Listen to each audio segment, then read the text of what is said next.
So we start by giving Fluffy an IM injection of hydromorphone. So I did the calculations, and at 11 pounds, Fluffy would get about 0.5 milliliters of hydromorphone.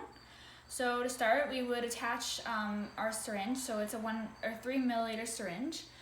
3 milliliter syringe to a needle, and I broke my needle, so I will not be using that. So you take the vial of hydromorphone and tip it upside down after putting the syringe, attaching it to the needle, which is just a lure lock, so just a twisting. So I would tip my vial upside down and put the syringe in, and then draw up the medication till I get to 0.5 milliliters. Okay, so I've drawn up the hydromorphone at 0.5 milliliters. Next is to inject it, giving an IM injection. So I've got the patient Fluffy here, and say you want to inject it, say you were instructed to inject it into the epaxial muscles. I would, 2 fingers this way, my index finger, and then it would be a 90-degree injection into the muscle, the epaxial muscles.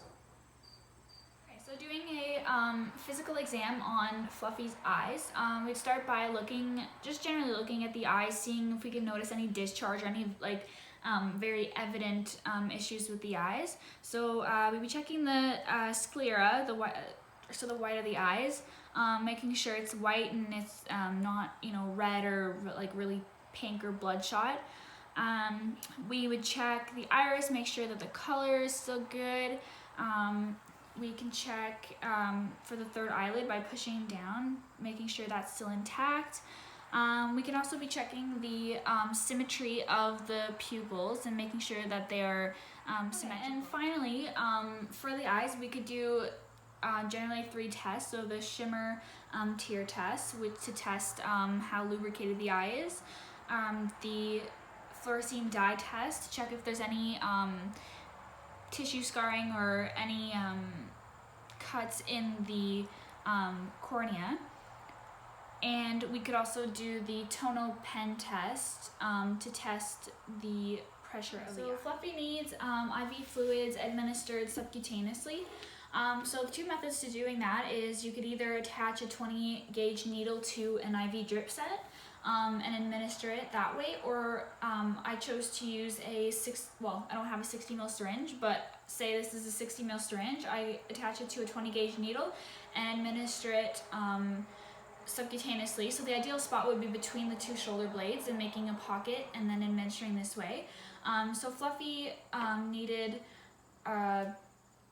10 mils per kilogram, so because he's 5 kilograms, it'd be 50 mils in total, and we'd be slowly administering this subcutaneously.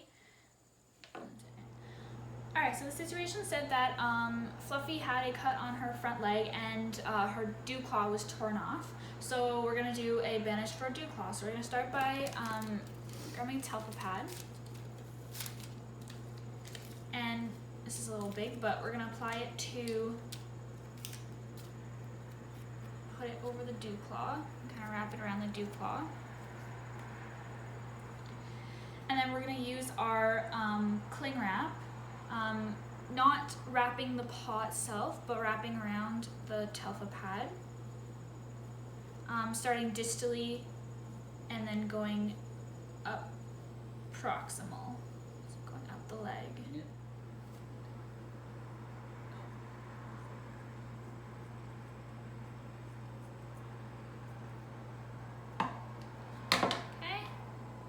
The cling wrap, and then next is the vet wrap.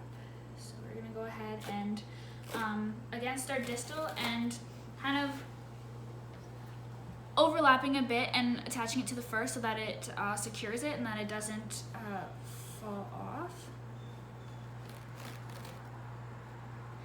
And overlapping the bandage about 50% all the way up. Too tight. Right.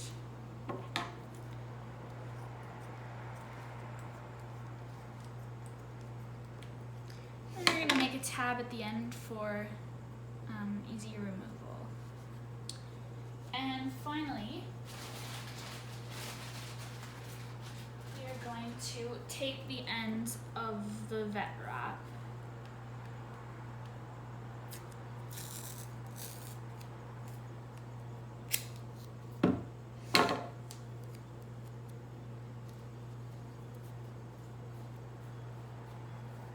There you have it.